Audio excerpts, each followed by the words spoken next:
Time once again for the adventures of the Weather Mike. Okay, kind of cheesy. How you doing? Tuesday morning, August 27, 10:30 in the morning. Was awakened at about, 4:30 this morning. Just a big thunderstorm, lots of lightning. It was great. Maybe a half inch of rain. Anyway, hopefully you're off to a rockin' start to a Tuesday. Here's what's going on around the country as far as watches and warnings go. Still a lot of wind for the Columbia River Gorge and then eastern Washington too, with the red flag warning there. Also in southwestern Montana. A little bit of wind also near Boise in the Snake River Valley. We do have flood watches for parts of New Mexico, and then it's the heat.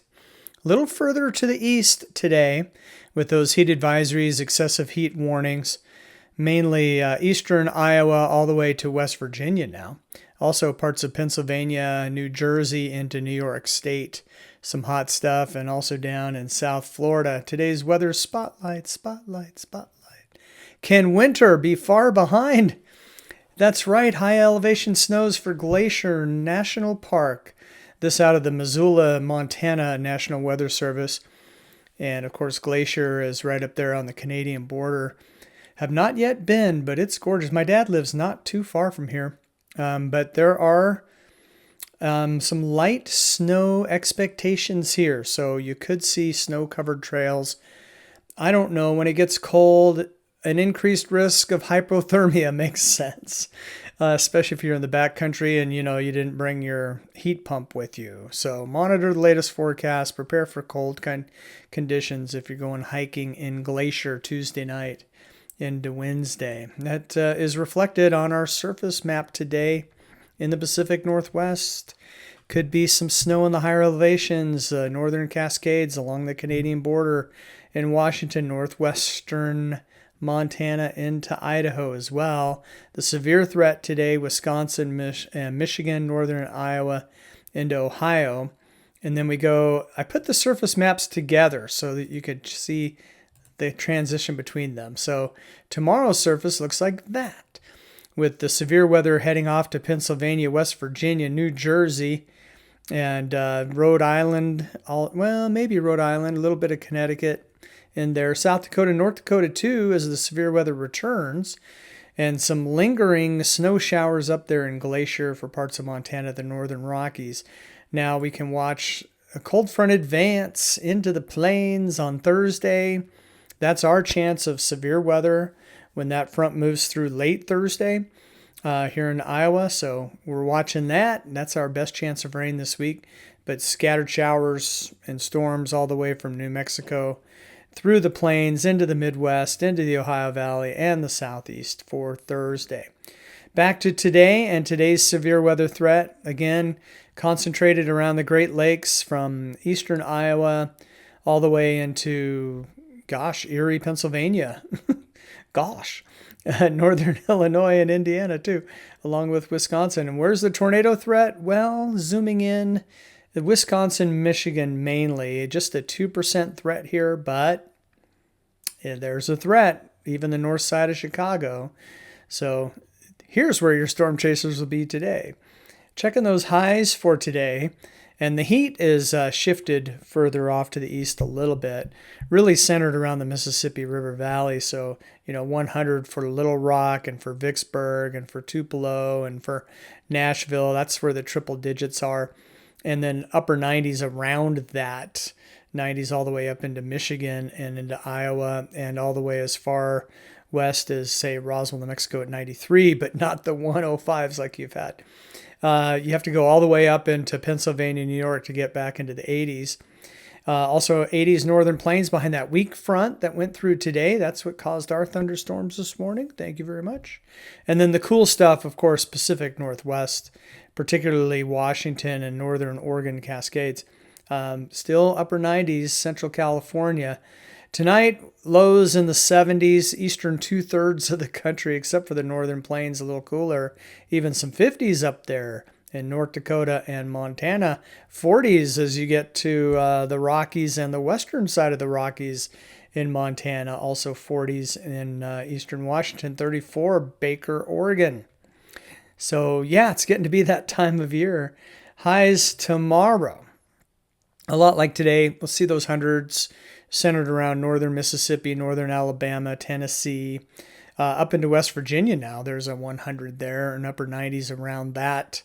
Cooler as you get further north, as you would expect, and the cool spot there is definitely northwestern Montana. Here's your 48-hour rainfall, and we're expecting that kind of where we're expecting the severe weather.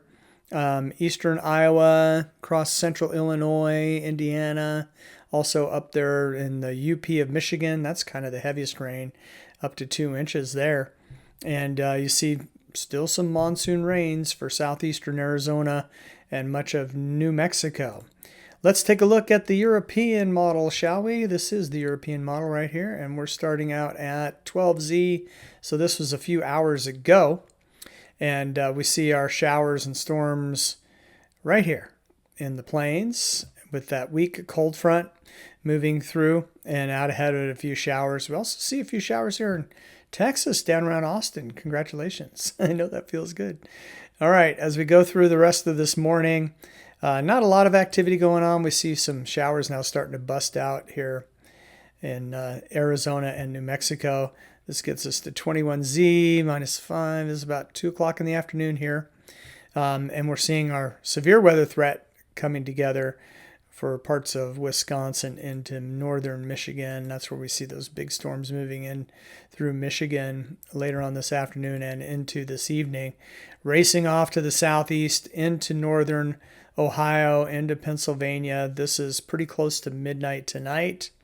And then tomorrow morning, and this is what we're really watching, or what I'm really watching, and maybe much of the country, because this low is going to drive a cold front and a nice cool off by the weekend for all the way down to Texas. So as this low continues in Canada and moves to the east, the cold air behind it will be pushed southward. We're expecting that front in here by about Thursday, as far as Iowa is concerned, Friday, Saturday for Texas. And so just in time for the long weekend, some cooler weather. So this is Wednesday night. We see some pretty strong storms for the Dakotas, and also a little disturbance here moving through Indiana into Ohio as we get into, this is midnight Thursday.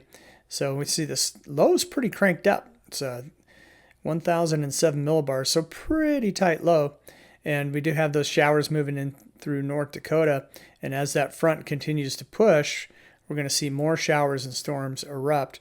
Here we go, Minnesota. Here we go, a line into Nebraska. This is Thursday around noontime, Thursday afternoon. That's noontime right here. And so there's that severe weather possible severe weather along that front, moving from Nebraska into Iowa, also Minnesota as we get into the afternoon on Thursday. We see those showers and storms moving into Kansas, Missouri, a few lingering storms behind the front. And the cooler weather will be moving east and also south. And we see some showers here Friday. This is Thursday night at midnight, all the way from Midland up through near Childress, up into the panhandle of Oklahoma and into Kansas. So pretty nice. And so again, we'll be watching this front to kind of change our weather pattern and bring some cooler air from the north into the south for more relief for the long weekend. So let's take a look at those 6 to 10 day temperatures. And we do see things cooling off for the Great Lakes and also for parts of Texas. And then the hot stuff will be transitioning back to the northwest, and that high pressure will help drive the cold air south. Precipitation-wise, the heaviest rain, or the best chance for above average rainfall, I should say, is Texas, also Oregon. Okay, and along the East Coast. Now let's check out those highs on Saturday with that front. It's going to be a little different for you, Lubbock at 83. Very nice for the Texas Tech game. Mid 80s, Kansas up into Iowa, low 80s here. Really where I live, it'll probably be in the 70s. So very nice, comfortable temperatures, even a little bit cooler southeast. Nashville, instead of 101, it's 94. And then the hot stuff moving back to the West Coast. So we're in the low 90s for the Willamette Valley of Oregon, for example. And then on Sunday, things cool off for the Willamette Valley, 87 for Portland, 80s for the Central California coast, but low to mid 80s for West Texas, Very nice for you. I'm happy for you. You've been through a lot. And then even a little bit cooler for Nashville, 91 by the time we get into Sunday. 80s up there in Pennsylvania, New York State. 70s for Iowa and the Great Lakes. All right, that's a quick look at your forecast through the weekend. Hope you enjoyed it. I enjoyed bringing it to you. Subscribe, like if you like, and we'll see you tomorrow on the Weather Mic. That all rhymed.